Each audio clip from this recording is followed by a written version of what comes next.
So we've got a situation. The ball's sitting here at the base of a slight incline. As I walk up the hill, I'm able to see that there's a big slope in front of me. The pin is cut just barely onto the putting surface, and there's a slight little crown. It's kind of like a false front or a runoff area where I can maybe land my ball short if I want to do that. So at this point, what I see is I've got three options. I can fly the ball all the way there and have it spin with some bite. I can land it about halfway or 3/4 of the way and have it kind of jump up onto the green. The other option would be to roll it. So what I'm going to do is run through 64-degree wedge, putter, 9-iron, and a hybrid shot.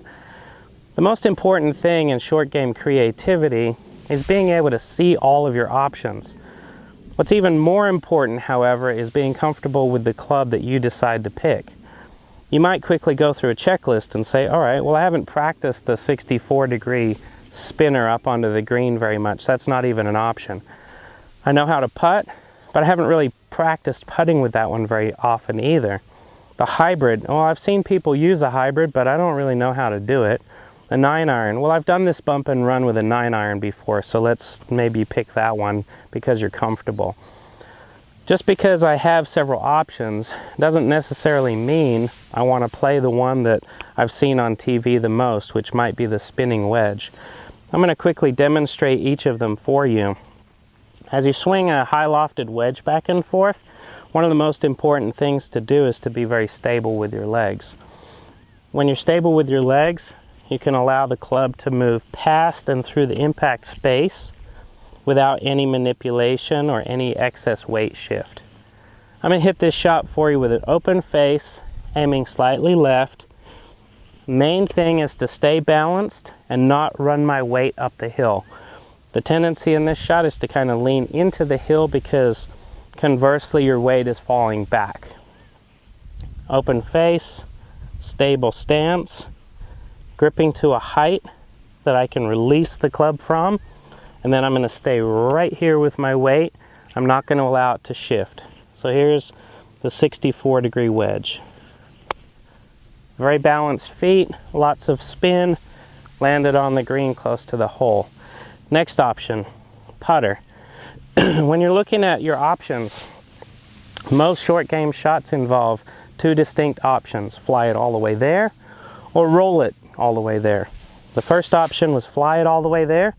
This is roll it all the way there. I'm going to now take a putter and do the same thing, swinging my arms back and forth. As you're visualizing this shot, the very beginning stages of this shot need to be struck powerfully and solidly. The ball is going to decelerate quickly with the friction of the grass and the hill.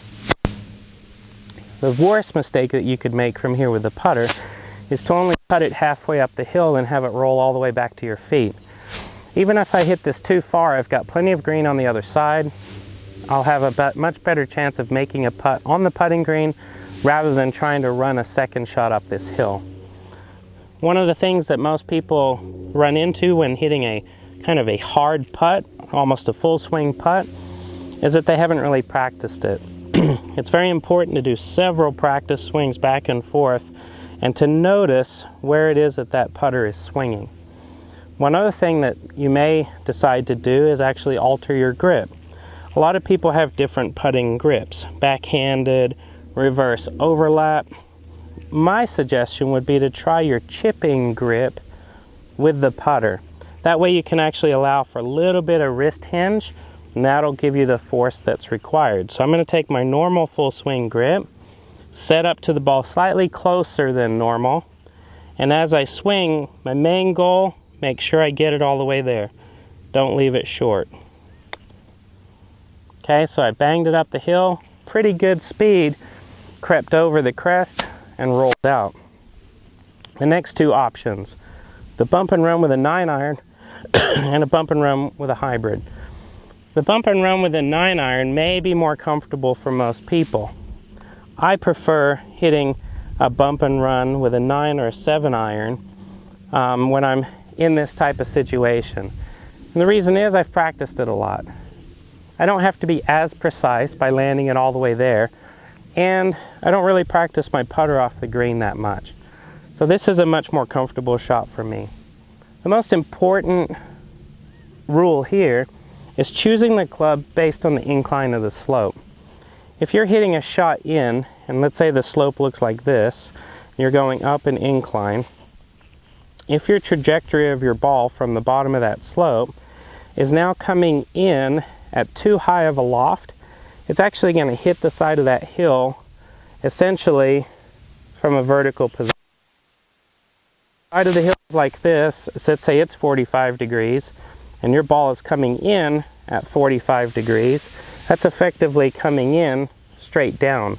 So a lot of the speed is going to get killed because you're coming almost straight down on it, just like if you were to throw a ball up in the air and have it land straight on the ground.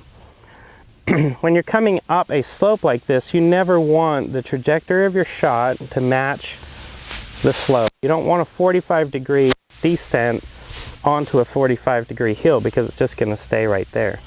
So what you want to be able to do is look at the slope and say, what can I produce that still tracks the slope fairly low? You don't want it to come in too high. When I play my 9-iron bump and run, I play it off the back of my stance, keeping the face very, very square. And even though this is a 9-iron, it's going to take off up the slope and release up the hill rather than flying into the slope and stopping. Maybe a 56 degree or a pitching wedge would land all the way up the top and come in on that angle we're talking about. So I'm going to take my 9-iron, play it in the back of my stance, basically turns the loft more into like a 7-iron, and from here I'm going to swing it up the hill. What's important here, just like in the lob wedge, is you don't shift your weight into the hill. Keep your lower body stable and allow the club to swing up the incline. Don't counteract it and go into the side of the hill.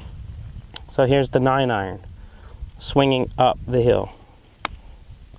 Okay, as it goes up the hill, it tracks up the slope and then releases. Very comfortable shot for me. Growing up in Australia, hit a lot of bump and runs off of hard, firm turf. So I really like playing that shot anywhere I can. The hybrid. Essentially the same approach as the putter. The one main difference is that with the longer shaft and the different head material, the ball comes off the face with a lot more velocity. As it jumps off the face, this shot makes a lot of sense for a lot of people. Sometimes it's very difficult to take a putter and whack it hard enough to get it up the hill. With a hybrid, you don't get sucked into to overhitting it. This one you can swing almost exactly true to the same putt. So let's say I was on a putting green and I had a slope of this distance. The turf on the putting green is much tighter and I would swing it and roll it up the hill.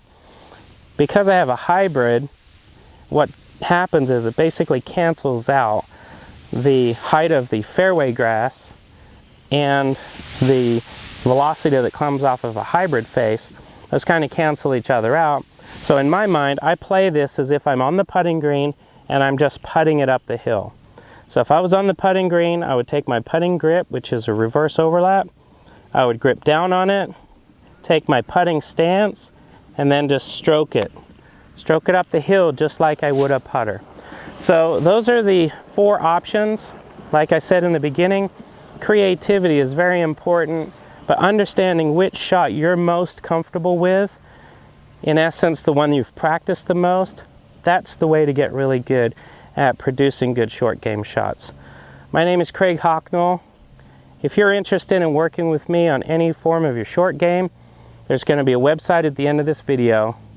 You'll be able to type that in to the URL bar on your computer and contact me directly, and I'll be able to help you be even more creative with your short game. We'll see you soon.